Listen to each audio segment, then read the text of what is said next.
Hello YouTube and welcome to the presentation on rational functions. So let me just write this down. Rational functions. So a rational function is a function whose rule is a quotient of polynomials. The inverse variations that we know are a special type of rational functions. So basically, I'm just going to quickly introduce inverse variations even though I haven't covered it. It's just y equals k over x.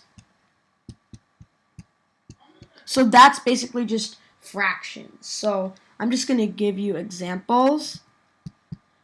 So examples of rational functions would be 2 over x, 3 over 4 minus 2x, and 1 over x squared. So all these are share some similarities because all of them have have a variable and are fractions. So now we're going to talk about excluded values of rational functions. So this brings up a pretty amazing topic.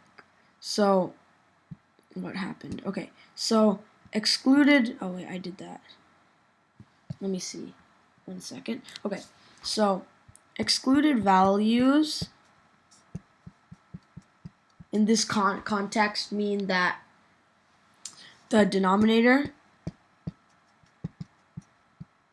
cannot equal 0 because anything over 0 is undefined. This is key. Denominator cannot equal 0. If you've been sleeping up until now, this is one thing you have to know, and that rational functions are functions which are fractions and have variables. Okay, you've gotten that so far. You're gonna most likely get the rest of this. Okay, so I'm just gonna give you a formal, oh my god. Let me give you a formal definition of what excluded values are. So an excluded value is an x value that makes the function value y undefined. For rational functions, an excluded value is any value that makes the denominator equal to 0. So what we talked about. So let's say we have the rational function y equals 8 over x. So what is the excluded value here? So we got to first look at the denominator. So when you're finding excluded values, you only look at the denominator. And you say, what value makes the denominator equal to 0? So just set the denominator equal to 0. So in this case, when we set the denominator equal to 0, we get x equals 0. So the excluded value is 0. And that makes sense because 8 over 0 is undefined. So this one is right. Okay, let's do a few more. Okay, so how about this one? Y equals 8 over x plus 3. Okay, so as I did above, we set the denominator equal to 0. So x plus 3 equals 0. You can subtract 3, and you get x equals negative 3. So the excluded value is negative 3, and we can check that that makes sense. 8 over negative 3 plus 3 equals 8 over 0, which is undefined. So we got that right. Okay. I don't know what's wrong with this keyboard today. Okay, so now we're going to do a trickier one, but you should be able to do it. So how about y equals 4 over x squared plus 1? This is a trickier one because most kids feel like they have to find no solutions. So this one will be tricky, and they have to find excluded values, but you'll realize that you don't. So you set this equal to 0. So x squared plus 1 equals 0. X squared equals negative 1. And now you hit a barrier because you get x equals the plus or minus square root of negative 1. But in terms of algebra, you can't take the square root of a negative number. If we were in algebra 2, you would learn that the square root of a negative number is I, but we're not there yet. So this function has no excluded values. So yeah, I feel that we did a lot of good practice, and now we're going to be talking about more terms and fun stuff like that. So I just need it. That's crazy. Why does it keep on doing that? Okay, so one thing I want to just mention is that some rational functions are discontinuous functions. And this means that their graph contains jumps, breaks, or holes. And those occur at excluded values. So I'm just going to draw an example of that. So let's just draw this. So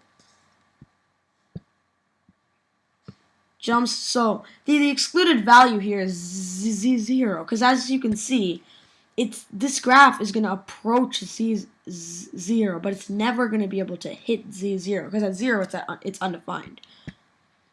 Okay, and then an asymptote. This is another key term. So okay, so an asymptote. Let me just quickly draw that again. Why did I delete it? Okay, so let's say we have our function y equals 4